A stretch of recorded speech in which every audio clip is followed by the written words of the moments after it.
किसी गांव में दो गहरे दोस्त रहते थे, जिनके नाम थे हरिया और सुखिया।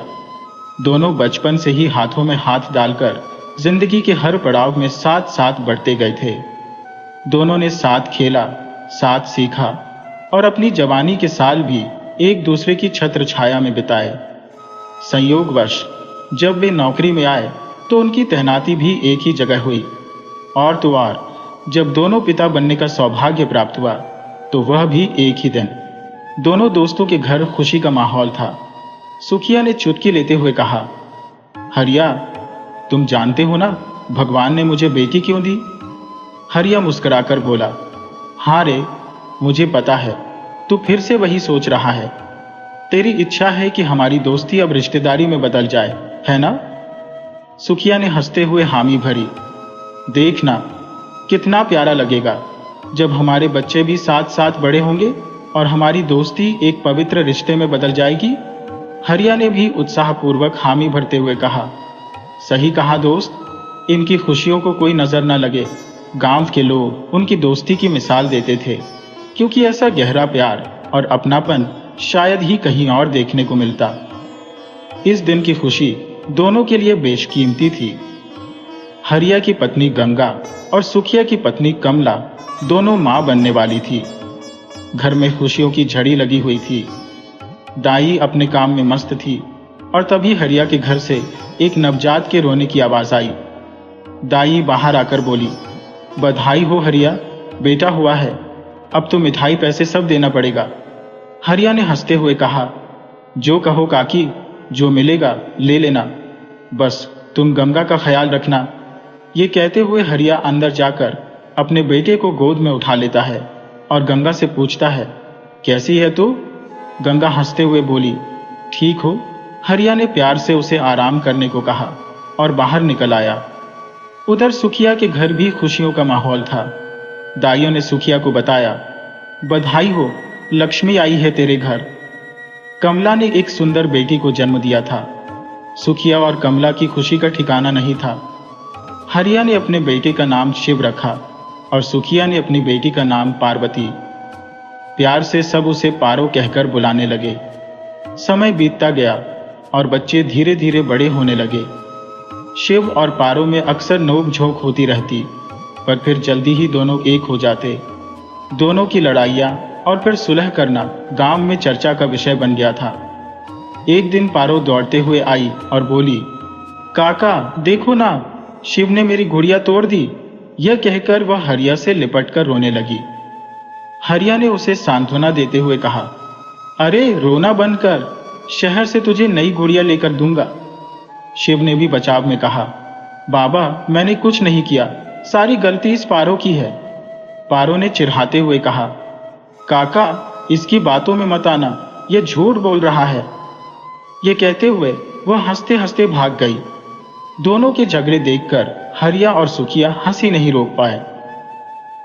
समय के साथ शिव और पारो बड़े होते गए। गांव में एक ही स्कूल था जो 8वीं तक था और शहर भेजने की हिम्मत किसी में नहीं थी। पारो अब अपनी मां कमला के घर के कामों में हाथ बटाने लगी थी, जबकि शिव अपने बाबा के साथ खेतों में मदद करता। धीरे धीरे पारो की सुंदरता की चर्चा गांव में होने लगी और शिव चुटकी लेते हुए कहता, अरे पगली, बहुत भाव खाती है। पारो मुस्कुराकर बोली, हाँ हाँ, मैं तो बस अपने बाबा के लिए खाना लेकर जा रही हूँ। ये कहते हुए वह चंचलता से भाग गई। जैसे जैसे वक्त बीतता गया, शिव और पारो की तकरार भी बढ़ती गई, पर उनकी नोकझोंक में एक मासूमियत थी जिसे देखकर गांव के लोग मुस्कुरा उठते।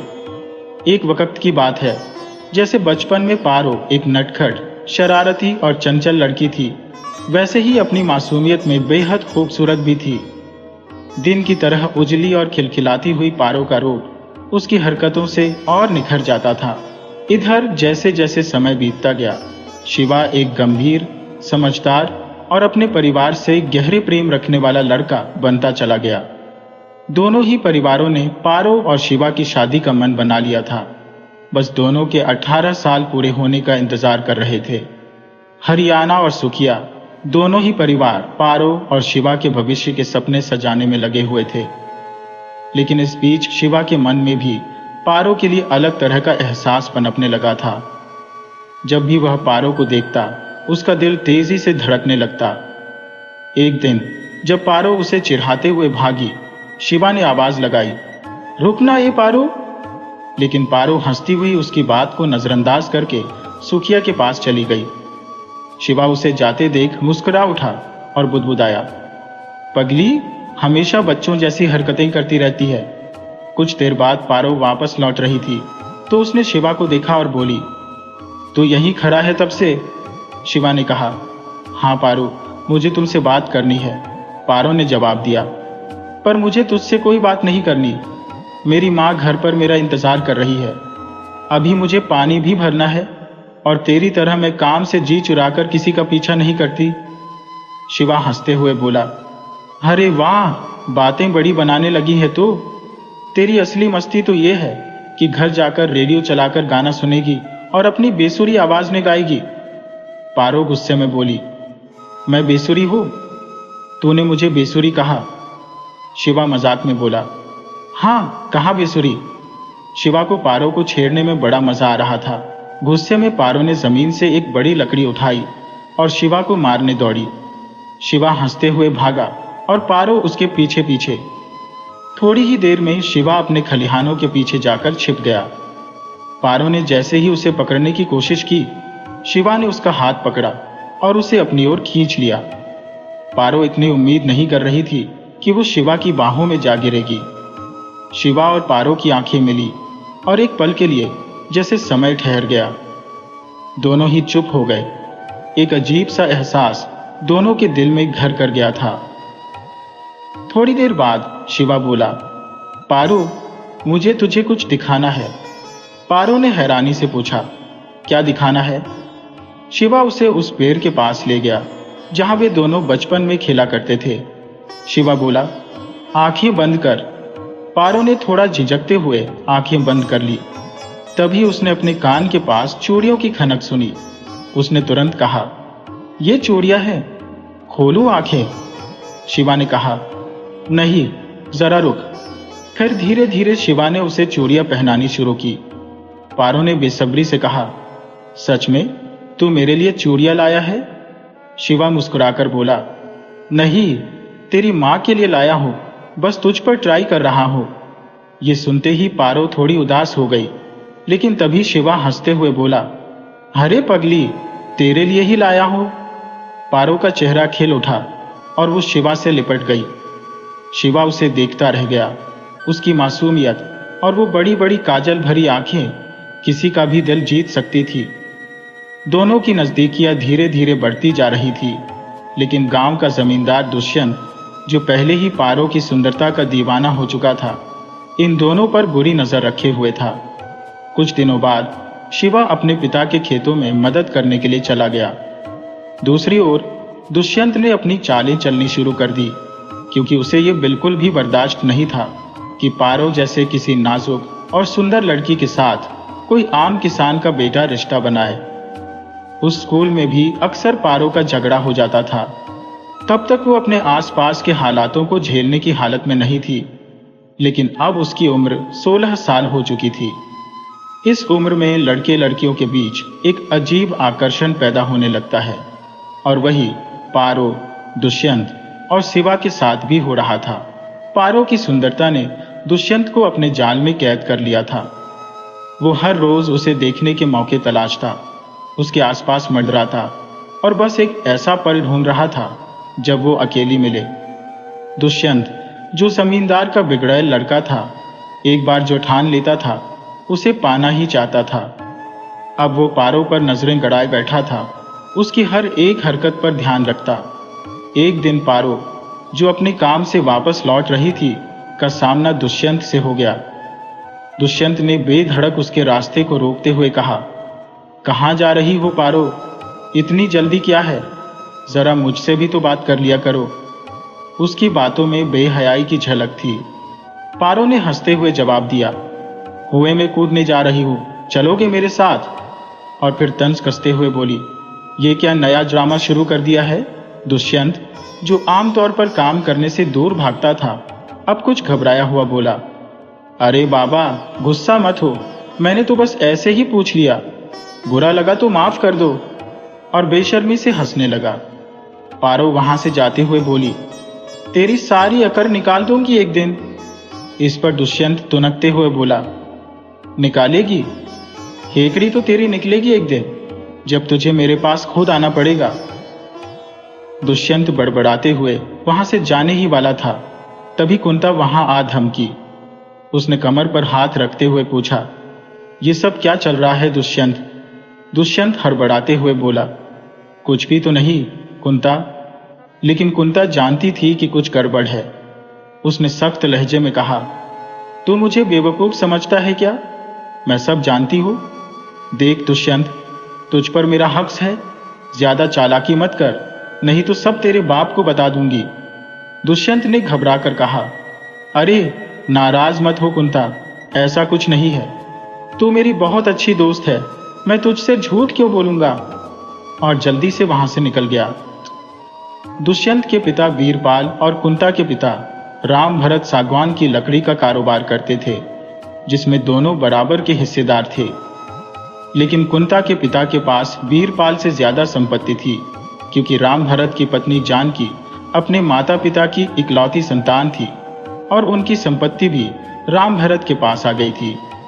कुंता अपने घर की इकलौती संतान थी, जबकि दुष्यंत के 2 भाई और 1 बहन थे। बड़ा भाई विश्वजीत पढ़ाई में तेज था, लेकिन एक दुर्घटना में उसकी मौत हो गई थी, इसलिए दुष्यंत को शहर पढ़ने नहीं भेजा गया। उसकी बहन की शादी हो चुकी थी और अब दुष्यंत परिवार का इकलौता वारिस था। वीरपाल ने बचपन में ही कुंता और दुष्यंत का रिश्ता पक्का कर दिया था और कुंता अपने इस अधिकार का पूरा फायदा उठाती थी। वो बात बात पर दुष्यंत को बापू की धमकी देती रहती थी और दुष्यंत इस डर से उसके सामने कभी कुछ बोल नहीं पाता था। सच कहे तो पारो और शिवा के बीच एक सच्चे प्यार की शुरुआत हो रही थी। कुंता, जो अपने पिता द्वारा तय किए गए रिश्ते को ही सच्चा प्यार मान बैठी थी, दुष्यंत से अपनापन महसूस कर रही थी, लेकिन दुष्यंत सिर्फ दिखावे के लिए उसे अपना रहा था। वो कुंता को पुचकार कर चलता बना, जबकि कुंता गुस्से में बड़बड़ाते हुए अपने घर चली गई। रास्ते में चलते चलते अचानक उसका संतुलन बिगड़ गया और वो गिरने वाली थी, लेकिन शिवा ने उसे संभाल लिया। शिवा के स्पर्श ने कुंता के दिल में कुछ अजीब सी लहरें पैदा कर दी। उसकी धड़कनें तेज हो गईं, मानो कोई नई अनुभूति जाग उठी हो। शिवा ने चिंतित होकर पूछा, कुंता, तुम ठीक हो? कहीं चोट तो नहीं लगी? उसकी आवाज से कुंता अचानक होश में आई और बोली, नहीं नहीं, मैं ठीक हूं। लेकिन जब तक शिवा उसकी नजरों से ओझल नहीं हुआ, वो उसे देखती ही रही। उसे महसूस हुआ जैसे उसके मन में कुछ नया पनप रहा हो। उसने सोचा, ये कैसा एहसास है, ऐसा तो मुझे कभी दुष्यंत के साथ नहीं लगा। कुंता के मन में एक अजीब सी बेचैनी थी। शिवा से मिलने के बाद उसकी धड़कनें तेज हो गई थी और वो मन ही मन उसकी तरफ खींचने लगी थी। पर शिवा इन सब से बेखबर अपनी ही दुनिया में मग्न था और अपनी बांसुरी बजाने में खोया हुआ था। तभी उसका दोस्त केशव वहां आया और मजाकिया अंदाज में बोला, यार, तू तो पूरा मजनू बन गया है। शिवा हंसते हुए बोला, अरे कुछ नहीं यार, मैं तो बस ऐसे ही बांसुरी बजा रहा था। केशव ने गंभीरता से कहा, शिवा, एक बात कहनी थी, दुष्यंत पर नजर रखना। उसका बर्ताव सही नहीं लगता, वो हमेशा पारो के पीछे पड़ा रहता है। शिवा की भौहें सिकुड़ गईं और उसने कहा, हाँ, मैंने भी देखा है, लेकिन मेरे होते हुए वो पारो को हाथ भी नहीं लगा सकता। उसकी सारी हेकड़ी निकाल दूंगा। तभी पारो वहां आती हुई दिखाई दी। केशव हंसते हुए बोला, लो, आ गई पारो, अब तुम दोनों मिलकर गाओ, मैं चलता हूं। और वह हंसते हुए चला गया। पारो ने शिवा की तरफ देखा और बोली, क्या हुआ, तुम्हारा चेहरा क्यों लटक गया है? अभी तो बड़ी बड़ी बातें कर रहे थे, मुझे देखते ही चुप हो गए। अगर मेरा आना अच्छा नहीं लगा तो मैं जा रही हूं। पारो के जाने की धमकी पर शिवा तुरंत दौड़कर उसे रोकता है और कहता है, अरे रुक पारो, मैं यहां सिर्फ तुझसे मिलने के लिए आया हूं और तू बिना मेरी बात सुने जा रही है। पारो ने हंसते हुए कहा, अरे तो बताओ, क्या कहना है? शिवा ने गंभीर होते हुए कहा। वो दुष्यंत, मैंने देखा कल उसने तेरा रास्ता रोका था। पारो ने चौंकते हुए कहा। अरे ये बात है, मैंने ही उसे रोका था, बस यूं ही उससे बात करने का मन हुआ था। शिवा ने उसे टोकते हुए कहा। क्या कह रही है? तुझे पता भी है कि दुष्यंत कितना घटिया इंसान है? पारो ने मुस्कुराते हुए कहा। अरे वो तेरे लिए घटिया होगा? मुझे तो वो बड़ा सुंदर लगता है, लंबा, गोरा और पैसे वाला। शिवा ने उसकी बात सुनकर दुखी होते हुए कहा। अगर वो इतना अच्छा लगता है तो फिर यहां मेरे पास क्यों आई है? उसकी आंखों में आंसू आ गए और वो चुपचाप मुड़कर खड़ा हो गया। पारो शिवा की आंखों में आंसू देखकर घबरा गई और बोली, अरे तुम बुरा मान गए, मुझे माफ कर दो, मैं मजाक कर रही थी। शिवा ने अपनी आंखें पोंछते हुए कहा। पारो फिर कभी ऐसा मत कहना, तुझसे पहले मेरी जान निकल जाएगी। पारो ने उसकी बात पर हंसते हुए कहा। तुम भी ना शिवा, इतने इमोशनल क्यों हो जाते हो? और फिर शिवा के गले लग गई। इधर कुंता शिवा से मिलने के बहाने ढूंढने लगी। उसके दिमाग में एक विचार आया। शिवा बहुत सुंदर बांसुरी बजाता है, अगर मैं उससे बांसुरी सीखने का बहाना बनाऊं तो उससे रोज मिल सकूंगी। ये सोचकर कुंता भागते हुए अपने पिता राम रतन के पास गई और बोली, बापू मुझे बांसुरी बजाना सीखना है। उसके पिता चौंकते हुए बोले, अरे ये क्या मान लेकर आ गई? बांसुरी नहीं सीखनी तुझे, घर के काम सीख और अपनी माँ का हाथ बटा। लेकिन कुंता जिद पकड़ चुकी थी। उसने अपने पिता की एक न सुनी और कहने लगी, मैं बांसुरी ही सीखूंगी। राम रतन, जो अपनी बेटी की जिद से परेशान था, समझाते हुए बोला, कुंता तू गायिका नहीं बन सकती, घर के कामकाज संभाल और अपनी माँ की मदद कर। मगर कुंता ने उसकी एक न सुनी और खुद को कमरे में बंद कर लिया। उसकी माँ भी हंसते हुए बोली, अरे कुंता, ये हट किस बात की? कौन सी बड़ी गायिका बनेगी तू? लेकिन कुंता के मन में सिर्फ एक ही ख्याल था, शिवा से मिलना, और वो अपनी जिद पर अड़ी रही।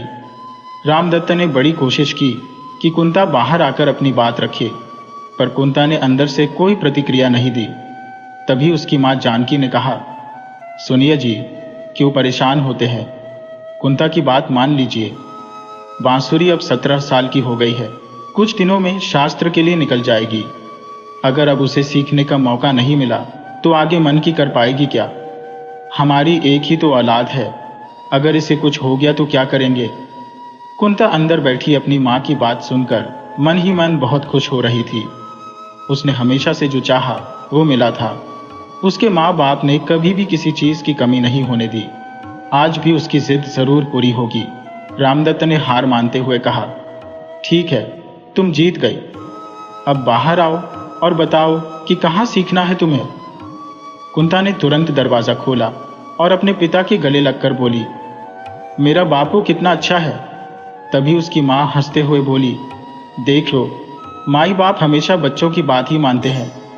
कुंता ने मुस्कुराते हुए कहा, माँ आप तो बहुत अच्छी है, हर बार मेरी मदद कर देती है, पर बापू कभी कभी बहुत खड़ूस हो जाते हैं। रामदत्त ने हंसते हुए कहा, अच्छा आप बताओ किससे सीखनी है बांसुरी? कुंता बोली, शिवा, हरिया का बेटा बहुत अच्छा बांसुरी बजाता है, मुझे भी उसी से सीखना है। रामदत्त चौंकते हुए बोले, क्या तुम हरियाणा के बेटे से सीखोगी? ये तो पागलपन है। जानकी भी ये सुनकर थोड़ा चिंता में आ गई और बोली, तुम्हें क्या लगता है गांव वाले क्या कहेंगे?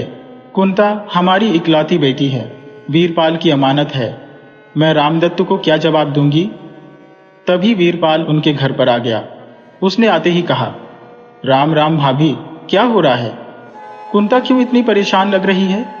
रामदत्त ने सारी बातें वीरपाल को बता दी। वीरपाल ने सुना और फिर बोला, अरे बस इतनी सी बात पर इतना हंगामा?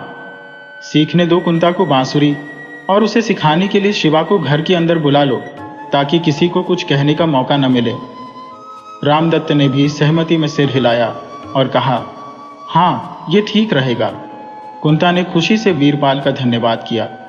उसे पता था कि घर के अंदर रहकर वो ज्यादा से ज्यादा समय शिवा के साथ बिता सकेगी। फिर रामदत्त ने दबाव डालकर शिवा को मना लिया कि वो कुंता को बांसुरी सिखाने आए। शिवा कुंता को सिखाने लगा, लेकिन कुंता बांसुरी सीखने के बजाय बस शिवा को देखती रहती। शिवा ने एक दिन तंग आकर कहा, कुंता, तुम्हारा ध्यान कहाँ है? अगर ऐसे ही करती रहोगी तो मैं कल से नहीं आऊंगा सिखाने। कुंता ने माफी मांगते हुए कहा, गलती हो गई। अच्छा, फिर से बताओ कि बांसुरी कैसे पकड़नी है। असल में कुंता को बस बहाना चाहिए था शिवा के करीब रहने का। उसका दिल शिवा के लिए दीवाना हो चुका था और ये बात धीरे धीरे वीरपाल के ध्यान में भी आ गई। एक दिन वीरपाल घर पर चहलकदमी करते हुए किसी बात पर गंभीर सोच में डूबा था। सगुना, जो उसकी हर गतिविधि पर नजर रखती थी, डर से कांप रही थी। उसे आभास हो गया था कि कुछ गड़बड़ जरूर है। तभी वीरपाल की जीप की आवाज सुनाई दी और कुछ देर बाद दरवाजे पर जोरदार आवाज में वीरपाल चिल्लाते हुए घर में दाखिल हुआ। दुष्यंत, जो आवारा गर्दी करते हुए घर लौटा था, ने बापू के गुस्से को देखा और बोला, अब मैंने क्या किया? तभी वीरपाल ने एक जोरदार थप्पड़ दुष्यंत के गाल पर जड़ा, जिसे देख सगुना भी सिहर उठी। वीरपाल गुस्से से चीखते हुए बोला, तू दिन भर गांव की लड़कियों के पीछे मंडराता रहता है। तेरे कारण हमारी सोने की चिड़िया हाथ से निकलने वाली है। कुंता अपनी प्रेम की बांसुरी बजा रही है और तुझे खबर भी नहीं। दुष्यंत हड़बड़ाते हुए बोला, किसके साथ? मुझे तो किसी ने कुछ बताया ही नहीं। वीरपाल ने गुस्से से कहा, तू घर पर रहे तब न बता पाए कोई। हरियाणा का लड़का शिवा कुंता को बांसुरी सिखा रहा है और मुझे शक है कि इस बहाने वो दोनों कुछ और ही खेल खेल रहे हैं। दुष्यंत को लगा कि शिवा ने ही कुंता का दिमाग खराब किया है। वो बंदूक उठाकर बोला, मैं उसे छोड़ूंगा नहीं। वीरपाल ने फौरन उसे रोकते हुए कहा, रुक जा, अगर कुछ गलत किया तो लड़की भी जाएगी और इज्जत भी। हमें पहले रामदत्त को अपने पक्ष में लेना होगा, फिर ही हम कुछ कर पाएंगे, समझा? इस बीच कुंता का शिवा के लिए पागलपन दिन ब दिन बढ़ता जा रहा था। उसे बांसुरी सीखने में कोई दिलचस्पी नहीं थी, बस वो शिवा के करीब रहना चाहती थी। शिवा ने एक दिन तंग आकर कहा, कुंता, तुम्हारी जगह कोई और होता तो अब तक बांसुरी सीख चुका होता, पर मुझे लगता है कि तुम मेरा वक्त बर्बाद कर रही हो। मैं अब और नहीं आऊंगा। कुंता घबरा गई और माफी मांगते हुए बोली, नहीं नहीं, ऐसा मत कहो, मैं सच में सीखना चाहती हूँ। शिवा ने गहरी सांस लेते हुए कहा, देखो कुंता, अगर तुम सीखने में दिलचस्पी नहीं रखती तो मैं भी बेकार में अपना समय क्यों बर्बाद करूं? कुंता ने निराशा भरी नजरों से शिवा को देखा, पर मन ही मन वो जानती थी कि उसकी जिद्द एक दिन जरूर पूरी होगी। शिवा जब काकी को राम राम करके जाने लगा तो कुंता के चेहरे पर गुस्से की लाली आ गई। वह तमतमाते हुए बोली, सीखना तो मुझे बांसुरी नहीं है, मैं तो बस तुम्हारे साथ वक्त बिताना चाहती हूँ। शिवा, समझे, मैं तुमसे प्यार करती हूँ। उसकी बात पूरी भी नहीं हो पाई थी कि जानकी ने एक जोरदार थप्पड़ उसके गाल पर जड़ दिया। जानकी, कुंता की माँ, आग बूला हो गई और गुस्से से चिल्लाई, ये तू क्या कह रही है? पागल हो गई है क्या? मेरी ही गलती थी जो तेरी बातों में आ गई और तेरे बापू की बात नहीं मानी। शिवा को यह सब सुनकर झटका लगा। वह घबराया हुआ बोला, काकी, शांत हो जाओ। कुंता गुस्से में कुछ भी बोल रही है, मगर जानकी का गुस्सा थमने का नाम नहीं ले रहा था। उसने शिवा की ओर इशारा करते हुए कहा, अब तू भी पागल मत बन। देख, कुंता ने तो सब बर्बाद कर दिया। वीरपाल से उसकी शादी की बात पक्की हो चुकी है। अब तू देखना क्या हंगामा खड़ा होगा। शिवा यह सब सुनकर खुद को संभाल नहीं पाया और बोला, काकी, मैं तो पारू से प्यार करता हूँ और उसी से शादी करूंगा। ये कहकर शिवा वहां से चला गया। कुंता की आंखों में अब बस क्रोध की ज्वाला धधक रही थी। उसकी मां जानकी सदमे में आ गई थी, यह सोचते हुए कि उसकी बेटी ने क्या कर दिया। उसे यकीन ही नहीं हो रहा था कि कुंता ऐसा कुछ कर सकती है। बात जब रामदत्त तक पहुंची तो उसने कुंता को घर में बंद कर दिया और अपने आदमियों को उस पर कड़ी नजर रखने का हुक्म दिया। दूसरी तरफ दुष्यंत अपने बगीचे में बैठा क्रोध में तमतमा रहा था। तभी उसने पारो की हंसी सुनी। पारो अपनी सखियों के साथ पानी भरकर लौट रही थी। दुष्यंत को शिवा से बदला लेने का एक तरीका सूझा और उसने पारो का रास्ता रोक लिया। पारो गुस्से में बोली, ये क्या बदतमीजी है दुष्यंत, रास्ता छोड़ दे, नहीं तो अच्छा नहीं होगा। लेकिन दुष्यंत ने उसे पकड़ लिया और बगीचे की तरफ खींचने लगा। पारो ने विरोध किया, छोड़ मुझे दुष्यंत, तू बहुत बड़ी गलती कर रहा है। दुष्यंत ने ठान लिया था कि वह पारो को सबक सिखाकर रहेगा। लेकिन जैसे ही पारो ने अपने भाई केशव की मदद की पुकार लगाई, केशव दौड़ते हुए आ पहुंचा। वह दुष्यंत से भिड़ गया और दोनों के बीच जोरदार हाथापाई शुरू हो गई। आखिरकार दुष्यंत हार मान गया और माफी मांगते हुए बोला, मुझसे गलती हो गई, अब कभी पारो की तरफ नजर भी नहीं उठाऊंगा। केशव ने उसे जाने दिया, लेकिन चेतावनी दी, याद रखना, जब तक मैं जिंदा हूं कोई भी पारो को हाथ नहीं लगा सकता। समय बीतता गया और 3 महीने बीत गए। सर्दियां आ चुकी थी और एक शाम शिवा और पारो अलाव के पास बैठकर बांसुरी बजा रहे थे। तभी पेड़ों के पीछे से एक साया निकला। वह कुंता थी। शिवा ने उसे देखा और सख्ती से कहा, कुंता, यहां से चली जाओ। मैं तुम्हें पहले ही बता चुका हूं कि मैं सिर्फ पारो से प्यार करता हूं। लेकिन कुंता ने उसकी बात अनसुनी कर दी। वह अलाव से जलती हुई लकड़ी उठाकर बोली, अगर मुझे नहीं अपनाओगे तो मैं खुद को जला लूंगी। शिवा और पारो घबराए हुए उसे समझाने की कोशिश कर रहे थे, लेकिन कुंता के सिर पर तो जुनून सवार था। अचानक उसने जलती लकड़ी पारो की ओर फेंक दी और चीखते हुए बोली, अब देखती हूं तुझमें कौन सी सुंदरता बची रहती है। शिवा और पारो की चीखें जंगल में गूंज उठी। कुंता की फेंकी हुई जलती हुई लकड़ी पारो के कपड़ों में आग लगा चुकी थी। पारो दर्द और घबराहट में चिल्ला उठी, शिवा, मुझे बचाओ। शिवा, उसकी करुण पुकार शिवा के दिल में छेद कर रही थी। शिवा तुरंत आग बुझाने की कोशिश करता है, उसे दिलासा देता है, कुछ नहीं होगा पारो, सब ठीक हो जाएगा। लेकिन शिवा खुद भी बुरी तरह जल रहा था। जल्दबाजी में शिवा पारो को गोद में उठाकर दौड़ता हुआ दवा खाने की ओर भागा। दूसरी तरफ कुंता वहीं खड़ी होकर पागलों की तरह हंस रही थी। उसकी हंसी में एक भयानक पागलपन था। वह चिल्लाई, जब उसकी सुंदरता खत्म हो जाएगी तब तो शिवा सिर्फ मेरे पास आएगा। कुंता अपने इस विकृत संतोष के साथ वहां से लौट गई। शिवा ने पूरी ताकत से पारो को अस्पताल पहुंचाया। पारो का आधा चेहरा बुरी तरह जल चुका था। सुखिया और कमला का रो रो कर बुरा हाल था।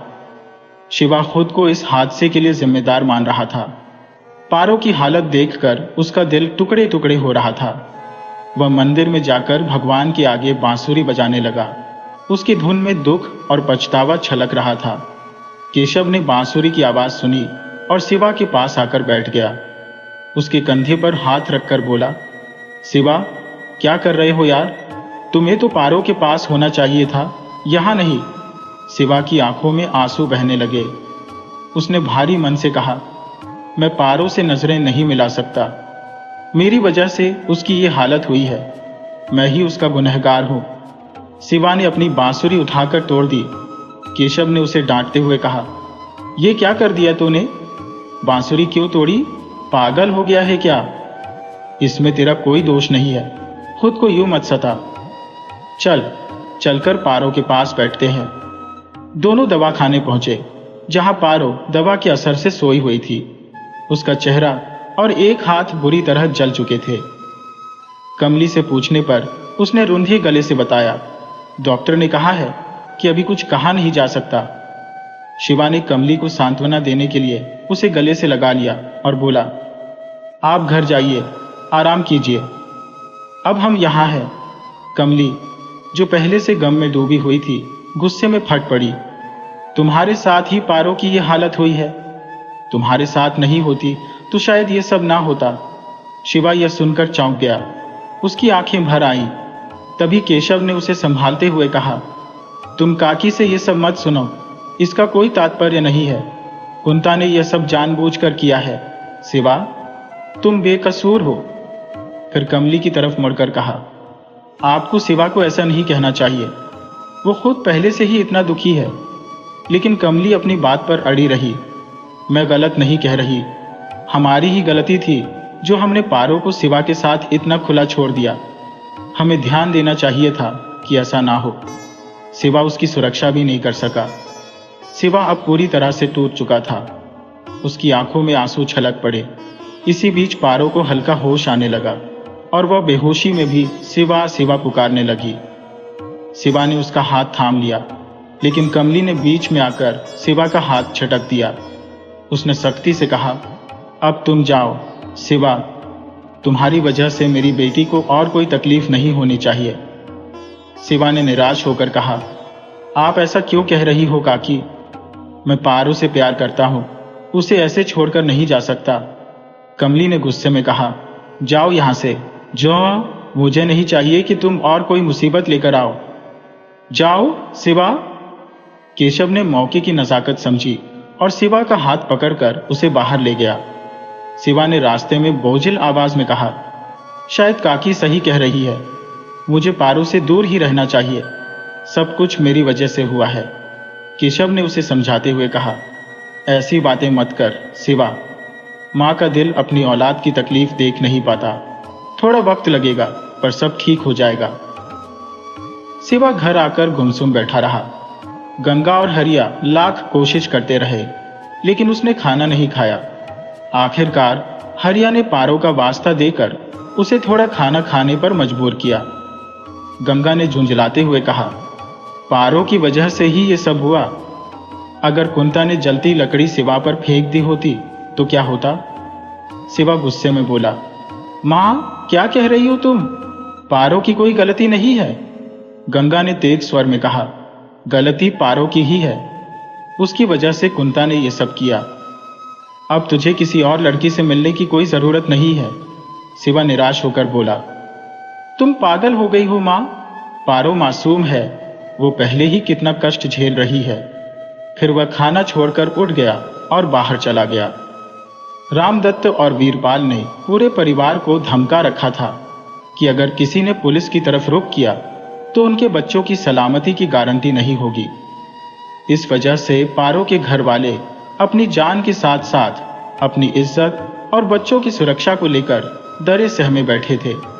हालांकि पारो के जख्म धीरे धीरे भरने लगे थे। शिवा जब भी मौका मिलता चोरी छुपे पारो से मिलने आता था। उसके जले हुए चेहरे को देखकर शिवा की आंखों में आंसू छलक जाते थे, मगर वो हमेशा बड़ी सफाई से अपने जज्बात छिपा लेता था। पारो उसकी आंखों में पानी देखकर कहती, शिव तुम रो रहे हो? शिव झट से कहता, अरे कुछ नहीं। बाहर हवा तेज चल रही थी, आंख में कुछ चला गया शायद। तू आराम कर, 1-2 दिन में डॉक्टर साहब छुट्टी देने वाले हैं। शिवा उसे समझाता कि सब ठीक हो जाएगा, मगर उसके भीतर का दर्द पारो का चेहरा देखकर और गहरा हो जाता था। पारो ने भी उसे दिलासा दिया, माई बहुत नाराज है तुझसे, पर देखना मैं मना लूंगी। बस एक बार मैं ठीक हो जाऊं। माँ ज्यादा दिन मुझसे गुस्सा नहीं रह सकती। इन 3 दिनों के भीतर पारो की हालत थोड़ी सुधर गई थी और उसे अस्पताल से छुट्टी मिल गई। घर पहुंचने पर उसकी सहेलियां मिलने आई, हालचाल पूछने लगी। नीरा ने शिव से कहा, पारो कल आईने में अपना चेहरा देखने के लिए कह रही थी। हालांकि उसकी मां ने घर के सारे आईने तोड़ दिए हैं ताकि वो अपना चेहरा न देख सके। लेकिन ये कब तक चलेगा? एक ना एक दिन पारो को अपनी हकीकत का सामना करना ही पड़ेगा। पारो की मां कमली ने उसकी इस जिद को टालने के लिए सारे आईने घर से हटा दिए थे। लेकिन एक दिन पारो ने नए बर्तनों में रखे पीतल के थाल में अपना चेहरा देखा। उसकी जोर से चीख निकल गई। कमली दौड़कर आई, लेकिन तब तक पारो बेहोश हो चुकी थी। जमीन पर गिरे थाल से कमली समझ गई कि उसकी बेटी ने अपना सच देख लिया है। पारो होश में आई तो अपने जले हुए चेहरे को देखकर फूट फूट कर रोने लगी। वो अपने चेहरे को ढककर चीखने लगी, माँ क्यों छुपाया मुझसे? मैं अब किसी को कैसे मुंह दिखाऊंगी? सुखिया पारो को चुप कराने की कोशिश कर रहा था, पर पारो ने अब खुद को शिवा से दूर करना शुरू कर दिया था। उसे लगने लगा कि शिवा उसे दया से देखेगा और वो ये बर्दाश्त नहीं कर सकती थी। शिवा उससे मिलने की लाख कोशिशें करता, पर पारो उससे बचती रही। शिवा के दोस्त हरिया ने भी इस हालात में उसे दिलासा दिया। उसने कहा, शिवा, तू चिंता मत कर, पारो के घाव धीरे धीरे भर जाएंगे, और देखना, मैं अपनी कसम पूरी करूंगा, पारो मेरी बहू बनेगी, चाहे इसके लिए मुझे कितना भी इंतजार करना पड़े। वहीं दूसरी ओर कुंता अभी भी अपनी जिद पर अड़ी हुई थी। कई महीने बीत गए थे, मगर उसने ना तो जानकी की बात मानी, ना ही रामदत्त की। दोनों ने उसे समझाने की तमाम कोशिशें की, पर कुंता अपनी ठान चुकी थी। एक दिन वीरपाल और रामनाथ ने सख्त फैसला लिया, जो सबकी जिंदगी को एक नया मोड़ देने वाला था। कुंता की जबरन शादी दुष्यंत के साथ करा दी गई थी, ये सोचकर कि शादी के बाद उसकी सारी जिद और गुस्सा खत्म हो जाएगा। लेकिन जैसे ही कुंता को यह बात पता चली, वह चिल्ला उठी, शादी तो मेरी सेवा से ही होगी, अगर सेवा नहीं तो मैं भी नहीं। और यह कहते हुए वह आंगन के कुएं में कूद गई। रामदत्त के आदमियों ने उसे तुरंत बाहर निकाल लिया और उसकी जान बचा ली। रामदत्त अपनी बेटी की जिद के सामने हार गया और वीरपाल को वहां से जाने के लिए कह दिया। वीरपाल यह सुनकर अंदर ही अंदर गुस्से से भर उठा, पर ऊपर से कुछ नहीं कहा और वहां से चला गया। रामदत्त ने अपना सिर पकड़ लिया और वहीं बैठ गया। उसकी आंखों में आंसू आ गए और वह बड़बड़ाने लगा, आज इस लड़की ने हमें कहीं का नहीं छोड़ा, मन करता है कि जहर खा लूं और सब खत्म कर दूं। उधर कुंता अपनी जीत पर अंदर खुशी से नाच रही थी। वह सोच रही थी कि अब सब कुछ उसकी मर्जी के हिसाब से होगा। रामदत्त की पत्नी जानकी अपने पति की चिंता में डूबी हुई थी। उसने धीरे से कहा, क्या यह सही होगा? कुंता, क्या सच में एक किसान के बेटे के साथ खुश रह पाएगी? वो 4 दिन भी नहीं निभा पाएगी उसके साथ, गांव वाले क्या कहेंगे? भगवान से प्रार्थना है कि मुझे इससे पहले ही उठा लेता। जानकी की बातें सुनकर रामदत्त का दिल भारी हो गया। उसने जानकी को सांत्वना दी, ये सब नसीब का खेल है, इसमें किसी की गलती नहीं है। अचानक रामदत्त के मन में एक योजना आई और उसकी आंखों में एक चमक उभर आई। वह जल्दी से बाहर निकला और वीरपाल के पास पहुंचा। वीरपाल और दुष्यंत दोनों गुस्से में शराब पी रहे थे। वीरपाल ने उसे देखकर कहा, अरे रामदत्त, आओ आओ, इसमें पूछने की क्या बात है? हमारे बीच कुछ बदला नहीं है। रामदत्त भीतर घुसा और वीरपाल से बोला, तुम सही कह रहे हो वीरपाल, मैं यहां एक बड़ी बात पर चर्चा करने आया हूं। हमें कुछ बड़ा करना होगा, नहीं तो ये लड़की हमारी नाक कटवा देगी। वीरपाल ने अंदरूनी गुस्से को काबू में रखते हुए हंसकर कहा, तो क्या सोचा है? रामदत्त ने इशारे से उसे चुप कराते हुए कहा, यहां नहीं, कहीं और चलकर बात करते हैं। अगर भाभी ने सुन लिया तो जानकी को पता चल जाएगा। सुगना, वीरपाल की पत्नी, चाय नाश्ता लेकर आई और माहौल थोड़ा बदल गया।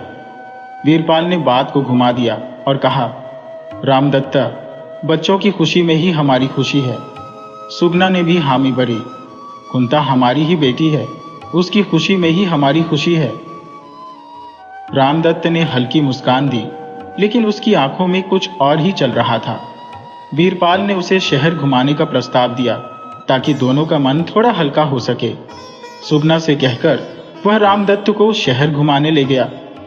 रास्ते में वीरपाल और रामदत्त ने एक गहरी साजिश रच डाली। उनके मन में कुंता और शिवा के रिश्ते को खत्म करने का एक घातक प्लान पनप रहा था, लेकिन उन्होंने इसका जिक्र किसी से नहीं किया। अगले दिन रामदत्त अपने आदमियों के साथ हरिया और सुखिया के घर पहुंचा। दोनों के घर आसपास ही थे और उन्हें देखकर सुखिया भी हरिया के घर आ गया। वह थोड़े घबराए स्वर में बोला, चौधरी साहब, कोई काम होता तो हमें बुला लेते, हम आ जाते। हरिया भी कुछ गलत होने का अंदेशा महसूस कर रहा था। रामदत्त ने मुस्कुराते हुए कहा, डर मत हरिया, हम यहाँ कुंता के लिए तुम्हारे बेटे शिवा का हाथ मानने आए हैं। यह सुनकर हरिया और सुखिया दोनों हैरान रह गए। हरिया बोला, चौधरी साहब, ये क्या कह रहे हो आप? शिवा और पारो का विवाह तय हो चुका है। रामदत्त ने धीरे से जवाब दिया, वो सब अब बीती बात है। कुंता ने शिवा को चुना है और अब वही होगा जो वो चाहेगी। मैं अब अपने वचन से पीछे नहीं हट सकता। चौधरी साहब, शिवा और पारो दोनों एक दूसरे से बेपनाह मोहब्बत करते हैं। शिवा की शादी कुंता से कराने का कोई सवाल ही नहीं उठता। मैं जानता हूं कि आप बहुत कुछ सह चुके हैं, पर इस फैसले के लिए मुझसे माफी मांगने की कोई जरूरत नहीं। आपकी बेटी ने मेरी बेटी का चेहरा खराब कर दिया है। अब कौन मेरी मासूम बच्ची से शादी करेगा? सुखिया, जो अब तक खामोश था, चौधरी साहब से मिन्नतें करते हुए बोला, मेरी बेटी पर रहम कीजिए। देखिए, शिवा के बिना वो एक मुरझाए हुए फूल की तरह हो गई है। उसे दया की नहीं, प्यार की जरूरत है। आपकी बेटी को तो ढेरों लड़के मिल जाएंगे, लेकिन मेरी बेटी का क्या होगा? इतने में कमली और सेवर जान भी वहां आ गए। बात साफ हो चुकी थी कि रामदत्त अपनी बेटी कुंता के लिए शिवा का हाथ मांगने आया था। पारो, जिसने चुनरी से अपना आधा चेहरा ढका हुआ था, एक कोने में खड़ी यह सब सुन रही थी। उसके दिल में हलचल मच रही थी, आंखों से आंसू छलक पड़े। चेहरा जलने के बाद उसने शिव से दूरी बना ली थी, लेकिन उसका दिल अभी भी शिवा के लिए धड़कता था। शिवा ने पारो के जले चेहरे की उदासी देखकर कहा, मैं अब और बर्दाश्त नहीं कर सकता। चौधरी साहब, आपकी बेटी ने मेरी जिंदगी को तबाह कर दिया है। मैं उससे नफरत करता हूं, उसकी शक्ल भी देखना नहीं चाहता। गंगा, जो शिवा की मां थी, बीच में आकर बोली, बेटा, बड़ों से इस तरह बात नहीं करते, शांत हो जा। रानी ने आगे बढ़कर गंगा के सामने हाथ जोड़ते हुए कहा, देखिए गंगा बहन, मेरी बेटी मर जाएगी। उसकी जिंदगी अब आपके हाथों में है। गंगा की चुप्पी कमली को खटक गई। वो पारो का हाथ पकड़कर उसे घर ले आई। कमली शिव से नाराज थी, लेकिन दिल ही दिल में उस शिव को अपने दामाद के रूप में ही देखना चाहती थी। उसे पता था कि अब कोई उसकी जली हुई बेटी से शादी करने वाला नहीं था। गंगा की चुप्पी ने उसके मन में एक अनजाना डर बैठा दिया था। कमली ने अपने दिल की भड़ास निकालते हुए कहा, पारो के बापू, मुझे पता था कि गंगा के मन में लालच आ जाएगा। आखिर पैसे वालों का रिश्ता है। दूसरी ओर पारो, जो अब तक सब कुछ खामोशी से सह रही थी, अंदर से बुरी तरह टूट चुकी थी। हरिया की ओर से मिली मना करने की खबर ने रामदत्त को और भी आग बबूला कर दिया। उसने कसम खाई कि वो इस फैसले को किसी भी कीमत पर नहीं मानने वाला। हरिया, ये तुम्हारा आखिरी फैसला है? रामदत्त ने गंभीरता से पूछा। हरिया ने मजबूती से जवाब दिया, हाँ चौधरी साहब, ये मेरा आखिरी फैसला है और मैं मरते दम तक इससे पीछे नहीं हटूंगा। रामदत्त बुरी तरह गुस्से में वहां से चला गया। हरिया को मालूम था कि रामदत्त कुछ खुराफात जरूर करेगा। सुखिया के दिल में भी यही डर समा गया था। उसे अब अपनी बेटी की फिक्र होने लगी। सुखिया, क्या हुआ? तुम कुछ ज्यादा ही खोए खोए लग रहे हो। हरिया ने चिंता जताई। मुझे भी डर लग रहा है, सुखिया ने गहरी सांस लेते हुए कहा। तू चिंता मत कर, मैं पारो को बहन मानता हूं और कोई भी उसे नुकसान पहुंचाने की हिम्मत करेगा तो मैं उसे बख्शूंगा नहीं। हरिया ने उसे दिलासा दिया। गंगा का व्यवहार देखकर सुखिया अपने घर लौट आया। चारपाई पर लेटकर उसने आसमान की ओर देखा और भगवान से प्रार्थना की, हे भगवान, मेरी बिटिया की खुशियां लौटा दो। कमली, जो अब तक चुप थी, चाय बनाकर लाई और बोली, लो चाय पियो। क्या सोच रहे हो?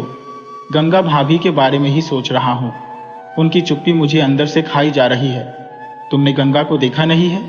चौधरी की बातों पर उसने एक बार भी विरोध नहीं किया, उल्टा शिव को शांत करने लगी और केसर को भी भगा दिया। वो यह सब ठीक नहीं कर रही है। गंगा तो शिव की वजह से ही हमारी बार बार बर्बादी से बची है। अब पारो की जिंदगी तबाह हो चुकी है, सुखिया बोला। कमली ने हामी भरी। हाँ, अब तो मुझे डर लग रहा है। डर इस बात का नहीं कि वो शिव से पारो की शादी नहीं होने देगी, बल्कि इस बात का है कि कहीं चौधरी कुंता की खुशी के लिए हमारी बेटी को नुकसान न पहुंचाए। तभी विवेक अमली बोल पड़ी, ये तुम क्या कह रही हो? पारो के बापू ने शादी के लिए मना किया, इसमें बेचारी पारो का क्या दोष? वो तो कुछ भी नहीं बोली। तुम यूं ही बेकार की चिंता कर रही हो। सुखिया थोड़े झल्लाते हुए बोला, कमली, तेरी मोटी बुद्धि में कोई बात घुसने वाली नहीं है। जा अपना काम देख, पारो कहाँ है? कमली ने कहा।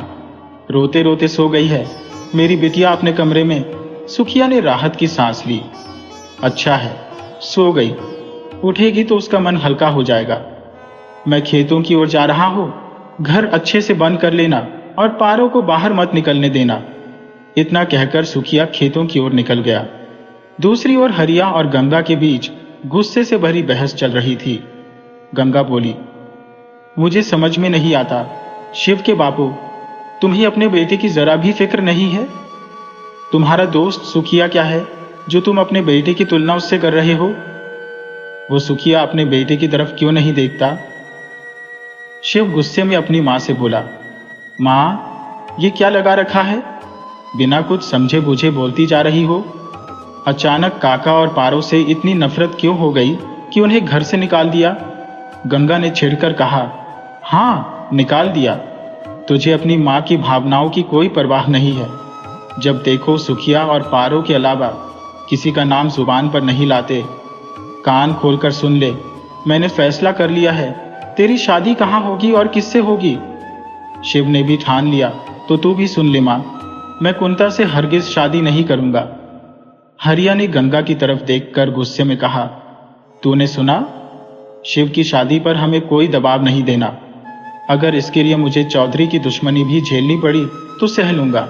गंगा झुंझलाते हुए बोली, ठीक है, तुम्हारी मर्जी, जो करना है करो, पर मेरी बात सुन लो, ये जिद कोई हल नहीं निकालेगी। शिव अपनी मां से हाथ जोड़कर बोला, मां, ये कैसी जिद पाल रखी है? मैं पारो से प्यार करता हूं और पारो के अलावा किसी और से शादी नहीं कर सकता। हरिया गुस्से में फट पड़ा, गंगा, तूने क्या कर रखा है? इस कुंता की जिद ने हमारे बेटे की जिंदगी बर्बाद कर दी। अगर उसे सच में प्यार होता तो वो खुद हट जाती रास्ते से, न कि किसी और की जिंदगी तबाह करती। शिव उसके साथ कभी खुश नहीं रहेगा और तुम इसे समझने की बजाय उसकी जिद को बढ़ावा दे रही हो। गंगा ने अपनी बात पर जोर देते हुए कहा, तुम लोग समझ क्यों नहीं रहे हो? कुंता इकलौती बेटी है चौधरी की। अगर शिव उससे शादी कर लेता है तो हमारे बेटे के भाग्य खुल जाएंगे। क्या रखा है इस खेती बाड़ी में? अब और क्या मिलेगा हमें किसानी से? शिव अपनी मां की बात काटते हुए बोला, मां, मैं ऐसी दौलत नहीं चाहता जो मेरी इंसानियत छीन ले। मुझे कुंता की शक्ल तक से नफरत है। गंगा ने सख्त लहजे में कहा, जो मैं कह रही हूं वही होकर रहेगा। ये मेरा अंतिम फैसला है और तुम्हें मेरी बात माननी ही पड़ेगी। शिव और हरिया गुस्से से जल रहे थे, जबकि गंगा ने जैसे अपनी आंखों पर लालच का पर्दा डाल लिया था। वह शिव की बातों को अनसुना करके अपनी जिद पर अड़ी रही। अब ये लड़ाई सिर्फ एक शादी की नहीं थी, बल्कि आत्मसम्मान, रिश्तों और परिवार की खुशियों की भी हो चुकी थी। शिव अंदर ही अंदर कुंता और उसके पिता के खिलाफ एक बड़ा फैसला लेने की ठान चुका था। अगर तुमने मेरी बात नहीं मानी तो मैं अपनी जान दे दूंगी, कुंती ने अपनी मां जानकी से रोते हुए कहा। उसकी आवाज में इतना दर्द था कि कोई भी उसे सुनकर पिघल जाता, लेकिन गंगा के मन में रामदत्त की दौलत का लालच आ चुका था। उसने ठान लिया था कि अब किसी भी हालत में शिवा की शादी कुंती से ही होगी। दौलत का चस्का ऐसा होता है कि इंसान अपने दिल से ही सौदा कर लेता है, और वही हाल गंगा का था। उसे पारो और शिवा के प्यार से कोई फर्क नहीं पड़ता था। उसकी आंखों में बस कुंता और दौलत का सपना था। शिवा अपनी मां के इस फैसले से बहुत ही दुखी था। उसका दिल किसी अनजाने डर से सहमा हुआ था। वो पारो से भी जुदा नहीं होना चाहता था, पर गंगा की धमकियों और उम्मीदों के बोझ तले वो घुट रहा था। शिवा के दिल में अब बस मातम था। उसे यकीन नहीं हो रहा था कि उसकी मां, जो हमेशा से उसका सहारा रही थी, आज उसे उस राह पर धकेल रही है जहां वो जाना नहीं चाहता। वहीं दूसरी ओर रामदत्तो और जानकी अपने घर लौटे। कुंता उनके इंतजार में बेचैन बैठी थी। उसने फौरन पानी लाकर मां के हाथों में थमाया और उत्सुकता से पूछा, मां, क्या बात हुई? वो लोग मान गए क्या? रामदत्त ने कुंता की तरफ देखा और झुंझलाकर बोला, तू पानी क्यों लेकर आई है? घर के नौकर किस काम के हैं? उसकी आवाज में गुस्से का ज्वार उमड़ पड़ा। आज के बाद अगर ऐसा किया तो मैं इन सब नौकरों की खाल खींच लूंगा। कुंता असहाय होकर अपनी मां की ओर देखने लगी। जानकी ने उसे शांत कराते हुए कहा, चिंता मत कर बेटी, तेरी शादी शिवा से ही होगी, बस थोड़ा धैर्य रख। लेकिन कुंता की बेचैनी बढ़ती जा रही थी। वो जोर से बोली, अगर मेरी शादी शिवा से नहीं हुई तो मैं खुद अपनी जान ले लूंगी। जानकी ने तुरंत उसे डपटते हुए कहा, ऐसे मत बोल बेटिया, तेरे बापू तेरी खुशियों के लिए कुछ भी करने को तैयार है, बस थोड़ी शांति रख। रामदत्त ने बात को संभालने के लिए योजना बना ली थी। वो वीरपाल के पास गया और सारी बातें समझाकर अगले कदम की तैयारी करने लगा। उसकी चालें खतरनाक थी, लेकिन वो अपनी बेटी की शादी के लिए कुछ भी करने पर आमादा था। उधर पारो और शिवा की हालत बदतर होती जा रही थी। पारो अपनी खामोशी में बिखर रही थी, जबकि शिवा अपने दिल के बोझ को उठाए हुए था। रात काली और भारी हो चुकी थी। किसी की आंखों में नींद नहीं थी। पारो अपने कमरे में टूटे हुए दिल के साथ बैठी थी। दूसरी तरफ सुखिया और कमली को भी चिंता खाई जा रही थी। गंगा तो शायद चैन से सो रही थी। उसे बस अपने सपनों की दौलत नजर आ रही थी। उसने अपने बेटे शिवा से साफ कह दिया था, तेरी शादी कुंता से ही होगी और अब तू जाके अपना काम कर। शिवा ने गुस्से में जवाब दिया, मां, मैं कुंता से शादी नहीं कर सकता। मेरे दिल पर सिर्फ पारो का नाम लिखा है, और अगर तुमने मुझे कुंता से शादी करने पर मजबूर किया तो मैं ये शरीर ही छोड़ दूंगा। इतना कहकर वो घर से बाहर चला गया। गंगा को समझ नहीं आ रहा था कि शिवा ऐसा कैसे बोल सकता है। वो चिल्लाई, रुक जा शिवा, मेरी बात सुन। लेकिन शिवा ने उसकी बात पर ध्यान दिए बिना अपनी राह पकड़ ली। आंगन में खड़ी पारो यह सब सुन रही थी। उसके दिल की धड़कनें तेज हो गईं। शिवा को जाते हुए देखकर उसे डर सताने लगा कि कहीं वो कोई गलत कदम ना उठा ले। पारो ने अपनी मां से बहाना बनाकर कहा, मां, मैं मीरा के घर जा रही हूं, और सीधे शिवा की अखाड़े की ओर निकल पड़ी। वहां पहुंचकर उसने देखा कि शिवा अकेला बैठा हुआ है। उसने धीरे से कहा, शिवा भैया, मैं हूं पारो, क्या हुआ है? शिवा ने उसकी ओर देखा और उसकी आंखों में आंसू भर आए। पारो, मैं थक गया हूं, मैं नहीं जानता कि इस सब से कैसे निपटूं।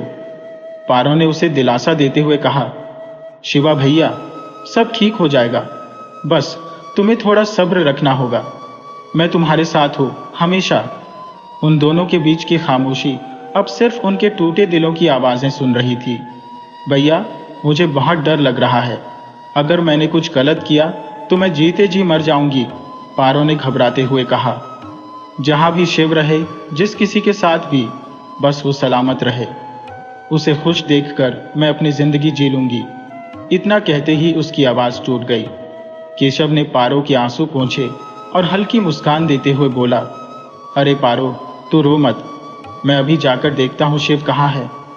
उसे कुछ नहीं होगा, मैं हूं ना। तुझे चिंता करने की जरूरत नहीं है, तू मेरी प्यारी बहन है। अब तू घर जा, मैं जल्दी आता हूं। केशव सीधे शिव को ढूंढने निकल पड़ा। पहाड़ी रास्तों से होते हुए वो उस जगह जा पहुंचा जहां शिव अक्सर बैठा करता था, लेकिन वहां शिव नहीं था। वो वापस लौटने ही वाला था कि अचानक उसकी नजर एक धुंधली छवि पर पड़ी जो नदी की ओर जा रही पगडंडी पर चल रही थी। केशव ने बिना आवाज लगाए पीछा किया। वह जानता था कि अगर उसने आवाज लगाई तो शिव वहां से भाग जाएगा। तेजी से उसके पास पहुंचने के लिए उसने कदम बढ़ा दिए। थोड़ी देर बाद उसने शिव को नदी के किनारे खड़ा पाया, जो गहरी सोच में डूबा था। केशव ने उसके कंधे पर हाथ रखा और हल्की आवाज में कहा, शिव। शिव ने पीछे मुड़कर देखा और थके हुए स्वर में बोला, तू यहां क्या कर रहा है? केशव ने बिना देर किए जवाब दिया, तुम क्या कर रहे हो? क्या कायरों की तरह भागने का इरादा कर लिया है? शिव की आंखों में दर्द झलक उठा। वह बोला, कुंता से शादी करने से बेहतर है कि मैं कहीं दूर चला जाऊं जहां कोई मुझे ढूंढ न सके। शिव की आंखों से आंसू बहने लगे। उसकी उदासी ने उसे कमजोर कर दिया था। काश हम जल्दी से 18 साल के हो जाते, फिर हमारी शादी हो जाती और हमें इस तरह दूर दूर नहीं रहना पड़ता। शिव ने भारी दिल से कहा। केशव ने उसकी बात काटते हुए कहा, ये सब बकवास छोड़ो, अब घर चलो। अगर तुम घर नहीं चलोगे तो मैं भी वापस नहीं जाऊंगा। शिव ने हताश होकर कहा, नहीं केशव, मैं घर वापस नहीं जाऊंगा। केशव ने एक और कोशिश की, अगर तुम नहीं गए तो सोचो क्या होगा। अगर चौधरी ने पारो या उसके परिवार को कुछ कर दिया तो तुम क्या करोगे? तुम्हारे एक गलत कदम से कितनी जिंदगियां तबाह हो जाएंगी, कभी सोचा है? शिव चुप रहा। केशव की बातों ने उसके मन में हलचल पैदा कर दी। उसने थकी आवाज में कहा, मुझे कुछ समझ में नहीं आ रहा है केशव, मेरा दिमाग काम नहीं कर रहा। इस बीच घर पर हरिया परेशान हो रहा था। पूरे गांव में शिव को ढूंढने के बाद वह गंगा से कह रहा था, कितना समझाया था तुझे गंगा, पर तू नहीं मानी। अगर शिव को कुछ हुआ तो मैं सारी जिंदगी तेरी शक्ल नहीं देखूंगा, तेरी सूरत से मुझे नफरत हो जाएगी, सोच ले। इतने में चौधरी अपने आदमियों के साथ वहां आ धमका। वह गरजते हुए बोला, कहाँ है शिव? तुम दोनों ने क्या सोचा है? क्या वो शादी के लिए मान गया? हरिया ने सिर झुकाते हुए कहा, नहीं चौधरी साहब, वो नहीं माना, गुस्से में कहीं चला गया है। मैंने उसे हर जगह ढूंढा लेकिन वो कहीं नहीं मिला। चौधरी गुस्से में बड़बड़ाया, कहाँ चला गया? अब तुम हमसे चाल चलोगे? जल्दी बताओ, कहाँ छुपा कर रखा है उसे? गंगा और हरिया ने हाथ जोड़कर कहा, हम सच कह रहे हैं चौधरी साहब, शिव सुबह सुबह ही मुझसे नाराज होकर चला गया। चौधरी ने आग उगलते हुए कहा, तो फिर हम क्या करें? तुम दोनों को अपनी बेटी की आंखों में आंसू नहीं दिखते? क्यों उन्हें दुखी कर रहे हो? गंगा फूट फूट कर रोने लगी। सच कह रही हूं चौधरी साहब, शिव सच में कहीं चला गया है, न पारो न कोई और। रामदत्त गुस्से से आग बबूला होकर अपने आदमियों से बोला, इन्हें पकड़ो और हमारी पुरानी हवेली ले चलो। जहां भी शिव होगा वह खुद ब खुद सामने आ जाएगा। और पारो को भी उठा लाओ, आज उसकी भी कहानी खत्म कर देते हैं। मेरी बेटियों की खुशियों में जो दीवार बन रही है उसे अब गिराना ही होगा। फिर देखते हैं शिव कैसे उससे शादी नहीं करेगा। रामदत्त ने अपनी पत्नी जानकी को लेकर हवेली का रास्ता पकड़ लिया। रास्ते में जानकी ने सवाल किया, कुंता के बापू, अगर शिव नहीं मिला तो हम क्या करेंगे? रामदत्त गुस्से में गुर्राया, तो हम क्या करेंगे? उनके पूरे परिवार का नामो निशान मिटा देंगे। अगर कुंता का दिल टूट गया तो? जानकी अब पूरी तरह आश्वस्त हो चुकी थी कि चाहे कुछ भी हो जाए, रामदत्त अपनी बेटी की शादी शिव से करवाने के लिए किसी भी हद तक जा सकता है। हवेली पहुंचकर जानकी ने कुंता को सारी बातें विस्तार से समझाई। वो बोली, अब तुझे बिल्कुल भी घबराने की जरूरत नहीं है बेटिया। आज मुझे पूरा यकीन हो गया है कि तेरे बापू तेरे लिए कुछ भी करने को तैयार है। सब कुछ ठीक होगा जैसे हम चाहते हैं। रामदत्त ने भी मुस्कुराते हुए हामी भरी और कहा, बिल्कुल सही कहा तेरी माँ ने। अब तो तुझे कोई चिंता करने की जरूरत ही नहीं है। सब अच्छा होगा बिटिया। कुंता की आंखों में खुशी की चमक आ गई। वो अपने बापू से लिपट गई और बोली, बापू आप सबसे अच्छे हो। रामदत्त ने उसके सिर पर स्नेह से हाथ रखा और एक कुटिल मुस्कान के साथ उसे ढाढ़स बंधाते हुए कहा, बस इसी तरह मुस्कुराती रहना। उधर हरियाणा और गंगा का खेल अलग ही चालों में उलझा हुआ था। चौधरी के आदमी हरियाणा को पकड़कर ले जाने लगे। हरियाणा ने बहुत कोशिश की खुद को छुड़ाने की, लेकिन चौधरी के आदमी उसे और गंगा को गाड़ी में ठूंस कर ले गए। उसी समय सुखिया के घर पर दो बदमाश घुस आए और पारो को जबरदस्ती बाहर खींचने लगे। कमली ने लाठी उठाकर उन बदमाशों का सामना किया। उसकी ममता उफान पर थी। उसने उन हट्टे कट्टे आदमियों से भिड़ने की कोशिश की, पर वो जानती थी कि अकेले वो उनका सामना नहीं कर पाएगी। फिर भी उसकी हिम्मत की दाद देनी पड़ी। वो पारो को बार बार चिल्लाते हुए कह रही थी, भाग जा बिटिया, यहां से भाग जा। पारो अपनी मां को छोड़कर भागने के लिए तैयार नहीं थी। नहीं मां, मैं आपको ऐसे छोड़कर नहीं जा सकती, उसने कहा। कमली ने उसे घूरते हुए कहा, भाग जा पारो, मुझे कुछ नहीं होगा। लेकिन अगर तुझे कुछ हो गया तो मैं कैसे जीऊंगी? भाग जा। पारो के पैर कांपने लगे। वो अपनी माँ की बात मानने को मजबूर हो गई और भागने लगी, लेकिन इससे पहले ही बदमाशों ने कमली को भी पकड़ लिया।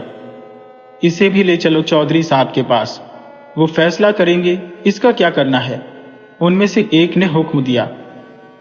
चौधरी के आदमी गंगा और रामदत्त के साथ पारो और उसकी मां को जबरन उनके घर से खींचकर पुरानी हवेली की ओर ले जाने लगे। पड़ोस के लोग सब कुछ चुपचाप देख रहे थे, लेकिन चौधरी के डर से कोई भी आगे बढ़कर कुछ बोलने की हिम्मत नहीं कर पाया। जब वो लोग वहां से चले गए तो रामदीन ने अपने बेटे लखन को जल्दी से सुखिया को बुलाने भेजा। लखन, भाग के जा, जल्दी से सुखिया भैया को बुला ला। रामदत्त के आदमी सबको उठा ले गए हैं, रामदीन ने हड़बड़ाते हुए कहा। लखन ने तुरंत दौड़ लगा दी। रास्ते में उसे शिवा और केसर दिखाई दिए। लखन घबराते हुए बोला, शिवा भैया, कुछ भी ठीक नहीं है। चौधरी साहब घर आए थे और जब उन्होंने काका से पूछा कि आप कहाँ हो तो वो गुस्से में लाल हो गए। काका ने बताया कि आप खेत में हो, पर वो मानने को तैयार नहीं थे। अब वो काका काकी और पारो दीदी को उठाकर ले गए हैं। शिवा और केसर का चेहरा सफेद पड़ गया। दोनों के मुंह से एक साथ निकला, क्या? लखन ने हाँफते हुए कहा, हाँ भैया, और वो लोग कमली काकी को भी साथ ले गए हैं, मैंने अपनी आंखों से देखा। शिवा की आंखों में गुस्सा और पछतावा भर गया। मैं जानता था कि यही होगा। मैंने तुझे पहले ही कहा था कि चल घर वापस चलते हैं। अब देख, मेरे कारण सब मुसीबत में पड़ गए। केसर ने झट से कहा, अब बातों में समय मत बर्बाद कर, जल्दी से कुछ करना होगा। चलो, वक्त हाथ से निकल रहा है। शिवा के मन में तूफान चल रहा था। उसकी एक गलती की सजा उसके पूरे परिवार को भुगतनी पड़ रही थी और उसकी प्यारी पारो भी इस साजिश का शिकार हो चुकी थी। लखन ने फिर से कहा, भैया, सुखिया काका को इस बारे में कुछ नहीं पता। मैंने उन्हें सुबह खेत में काम करते हुए देखा था।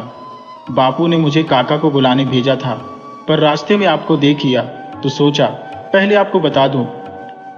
शिवा और केसर ने लखन के साथ खेत की ओर दौड़ लगा दी, जहां सुखिया काका अभी भी अपने काम में मशगूल थे, ये सब साजिशों से अनजान। घर चलो जल्दी, चौधरी के आदमी जबरदस्ती पारो दीदी और बाकियों को पकड़कर ले गए हैं, सुखिया घबराए हुए स्वर में बोला। जैसे ही उसने यह कहा, वह तेजी से घर की ओर भागा।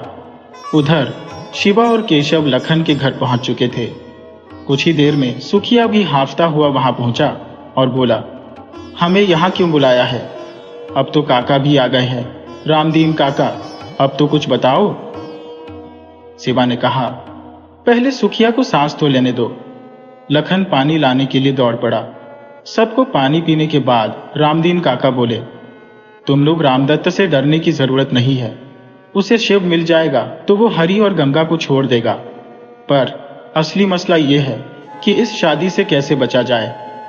पारो को तो केशव ले आएगा और वो रामदत्त की आंखों के सामने भी कुछ नहीं कर पाएगा।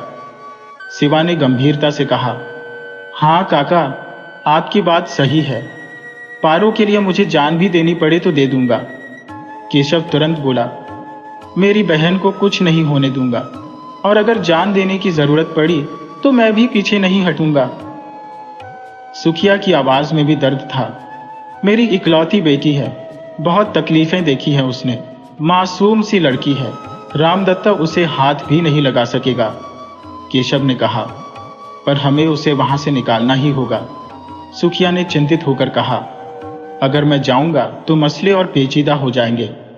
शिवा ने पूछा, काका, आप इतने यकीन से कैसे कह रहे हैं कि वो लोग मुझे कुछ नहीं करेंगे? इसमें क्या राज छुपा है?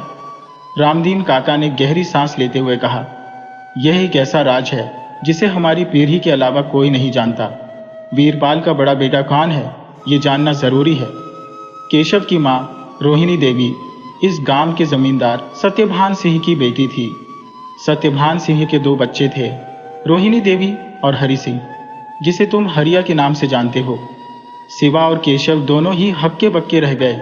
दोनों एक साथ बोले, क्या? हाँ, तुम दोनों भाई हो? रामदीन काका बोले, शिवा, हरिया तुम्हारा मामा है। केशव ने गहरी आवाज में कहा, यह कैसे हो सकता है? मां ने कभी इसका जिक्र क्यों नहीं किया?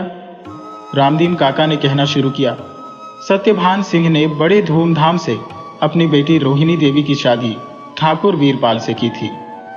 वीरपाल के पिता नेत्रपाल का सागवान की लकड़ियों का बड़ा कारोबार था, लेकिन वीरपाल और उसके पिता चालाकी से उसे हड़पने की योजना बना रहे थे।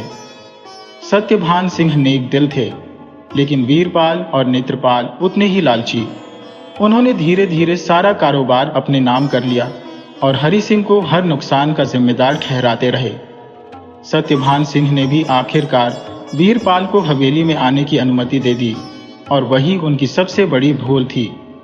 एक बार जब सत्यभान सिंह बीमार थे और वीरपाल बाहर गए हुए थे, सत्यभान सिंह ने अपनी पूरी संपत्ति अपनी बेटी की पहली संतान और हरि सिंह की पहली संतान के नाम कर दी।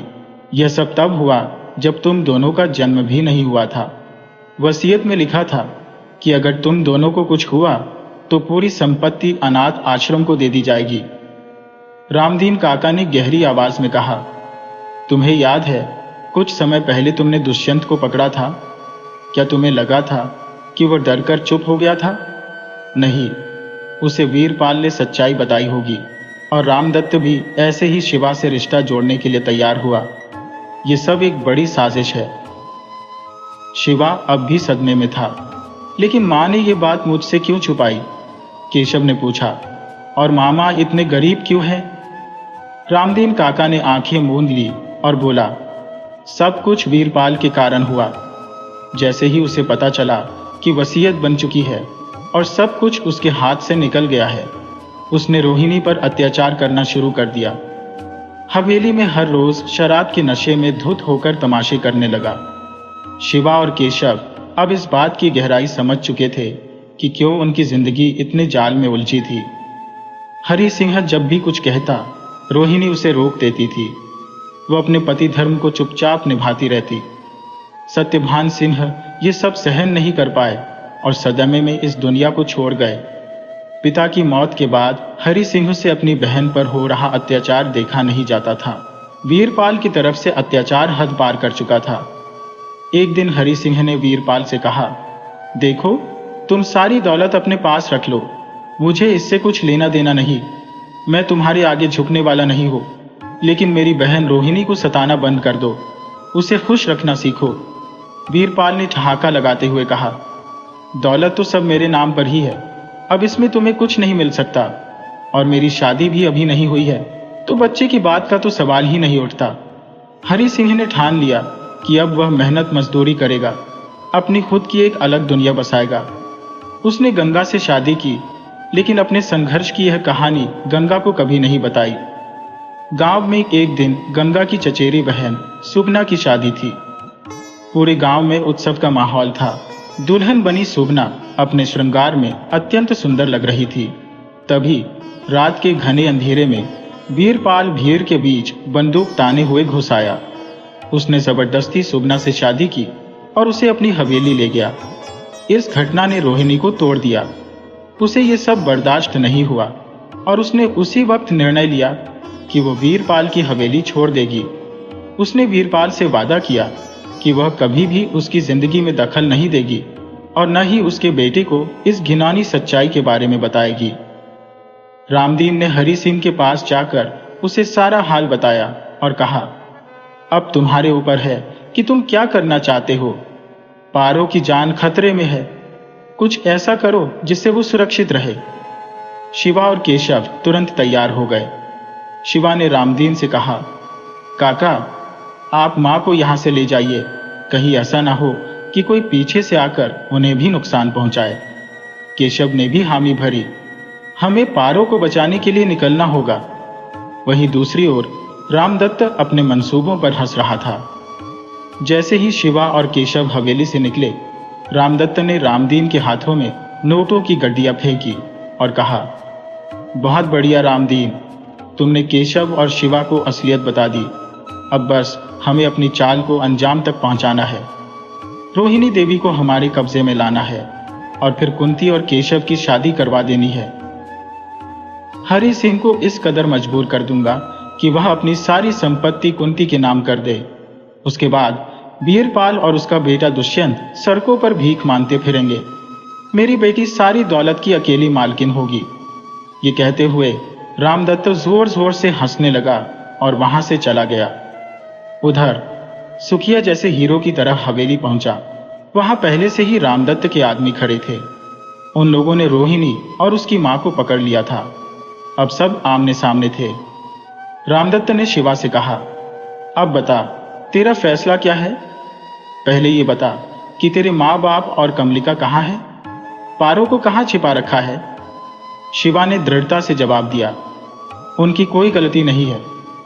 बता, तूने उन्हें कहाँ रखा है? रामदत्त ने जवाब दिया, अभी तक सब सही सलामत है, लेकिन अगर तू अपनी पारो और माँ बाप की जिंदगी चाहता है तो कुंती से शादी करनी होगी, वरना उन्हें मरते देखने के लिए तैयार हो जा। शिवा की आंखों में गुस्से की ज्वाला धधक रही थी। उसने कहा, तू चाहे जो भी चाल चले, मैं तुझे कामयाब नहीं होने दूंगा। चौधरी का रौब सब पर साफ दिख रहा था। उसने गरजते हुए कहा, राम दल के नेता को रोकने वाला कौन है और कौन मुझे टोक सकता है? केशव, तुझे क्या लगता है तू मुझे रोकेगा? ये सुनते ही रोहिणी और सुखिया भी वहां पहुंच गए। चौधरी हंसते हुए बोला, अब भी रोक सकेगा मुझे? रामदत्त ने इशारा किया और उसके आदमियों ने रोहिणी और सुखिया को पकड़ लिया। केशव ने गुस्से में आकर कहा, मेरी मां को छोड़ दो, लेकिन चौधरी के आदमियों ने बात न सुनी। केशव और शिवा के बीच तनाव बढ़ता जा रहा था। तभी शिवा ने केशव को रोका और बोला, रुक जा भाई, तू मेरी कसम है, रुक जा। अब हमारे हाथ में कुछ नहीं है। हम पहले ही इस जाल में फंस चुके हैं। अगर हम गुस्से में आकर कोई गलती करेंगे तो किसी की जान जोखिम में पड़ सकती है। यह सुनकर केशव थम गया। शिवानी ने हिम्मत जुटाकर कहा, मैं तैयार हूं इस शादी के लिए। रामदत्त की आंखों में खुशी चमक उठी। उसने कहा, वाह सीमा, तुम तो बहुत ही समझदार निकली। जाओ, मेरे आदमियों को बुलाओ और पंडित जी को भी लेकर आओ। शादी की तैयारी शुरू करो। फिर उसने अपने आदमियों को वीरपाल को बुलाने भेज दिया और कहा, जाओ, वीरपाल से कहो कि शादी की तैयारियां शुरू हो रही है। साथ ही उसने आदेश दिया, शिवा के माता पिता को पकड़ कर लाओ और इन्हें शादी के लिए तैयार करो। ध्यान रखना, अगर किसी ने भागने या गड़बड़ी करने की कोशिश की तो शिवा के माता पिता को गोली मार दी जाएगी। अब केशव, पारो और बाकी सबको कैद कर लिया गया था। पारो ने रोते हुए पूछा, केशव भैया, शिवा ठीक तो है ना? केशव ने उदासी से कहा, पारो, शिवा ठीक है, उसे कुछ नहीं हुआ है, लेकिन मैं चाहकर भी यह शादी नहीं रोक सकता। पारो ने रोते हुए कहा, भैया दुखी मत हो, आप सब ठीक रहे, यही मेरे लिए सबसे बड़ी खुशी है। मैं किसी की जिंदगी खतरे में डालकर अपनी खुशी नहीं चाहती। केशव की मां रोहिणी देवी ने उसे समझाते हुए कहा, बेटा खुद को दोष मत दे, सब कुछ भगवान की मर्जी से होता है। केशव ने तड़पते हुए कहा, मां, तूने मुझसे सच क्यों छुपाया? तूने कभी यह नहीं बताया कि मेरे पिता कौन थे?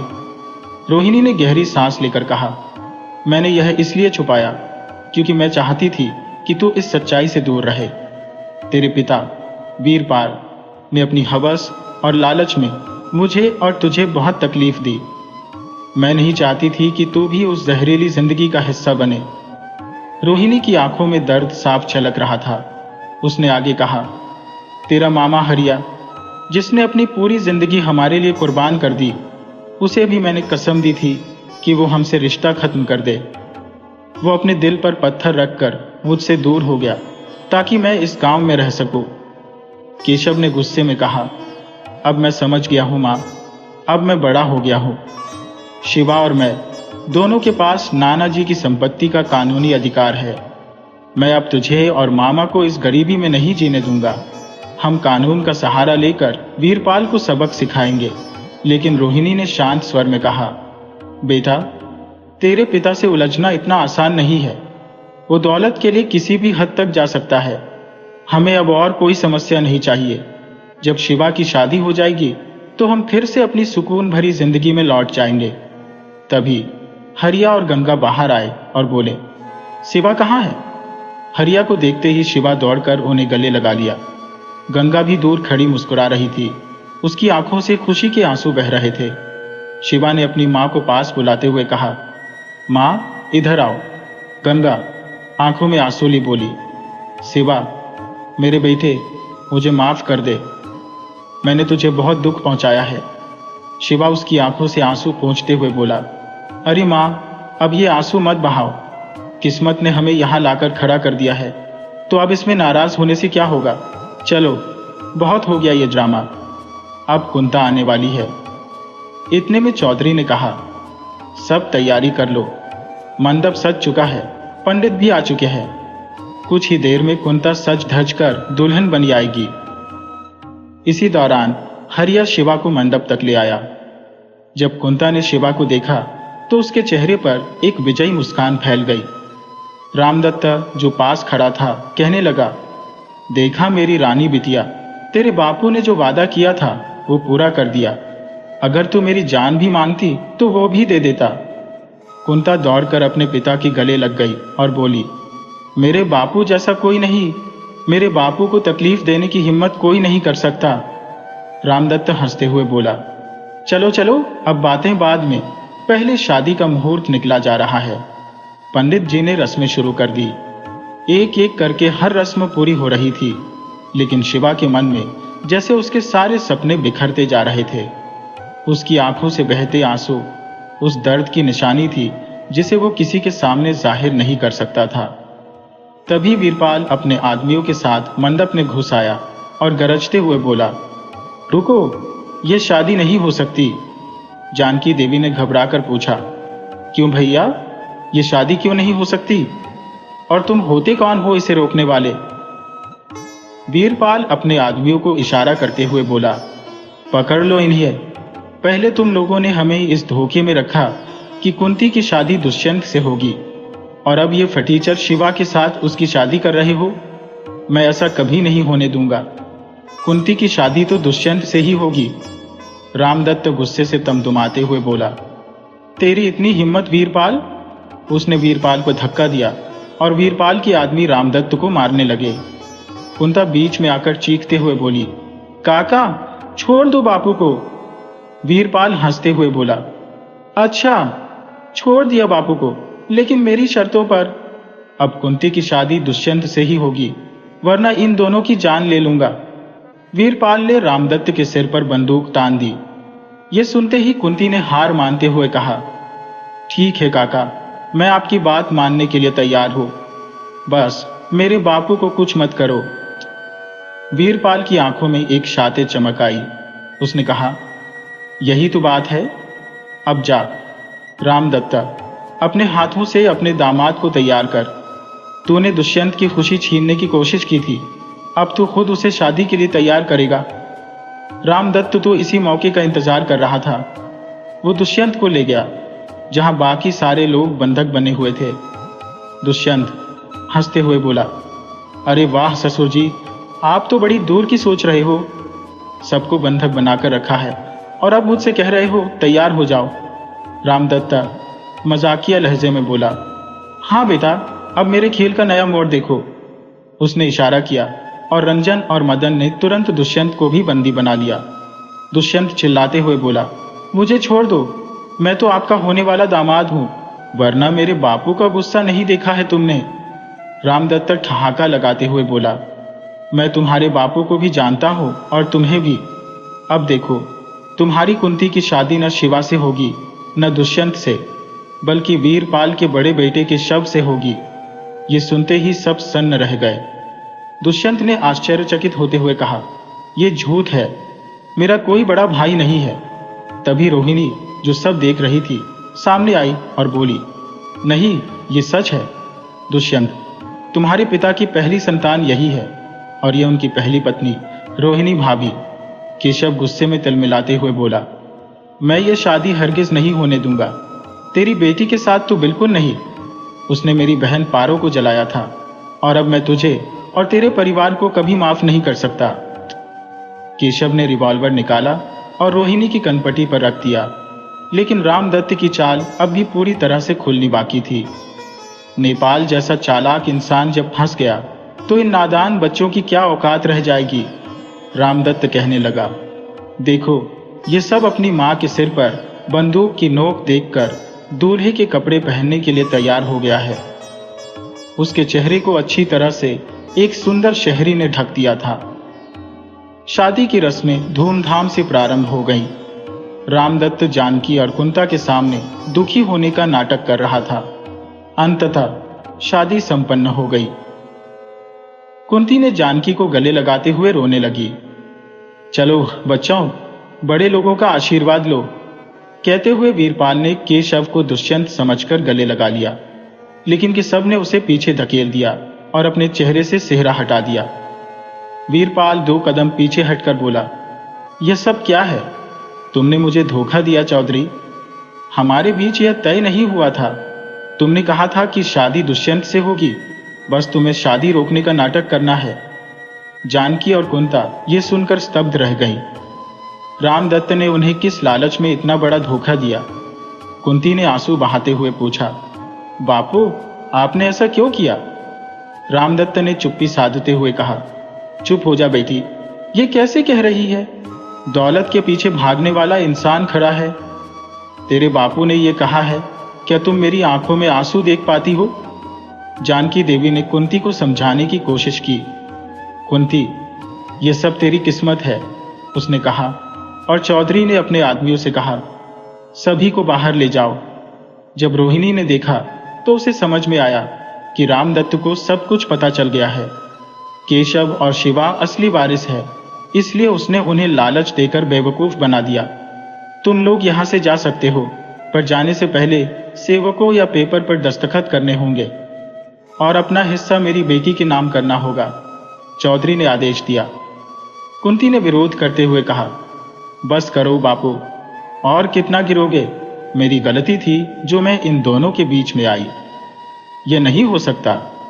चौधरी हरियाणा ने उसे यह भी समझा दिया कि पिताजी की जायदाद के वारिस के शव और सीमा है, तो तुमने कुंती की शादी उसके साथ इसलिए जबरदस्ती करवाई क्योंकि केसों के पास नाना से मिली संपत्ति है, लेकिन वीरपाल की पुश्तैनी संपत्ति भी केशव के दादाजी की है और मैं उसका हिस्सा तय कर चुका था, चौधरी ने कहा।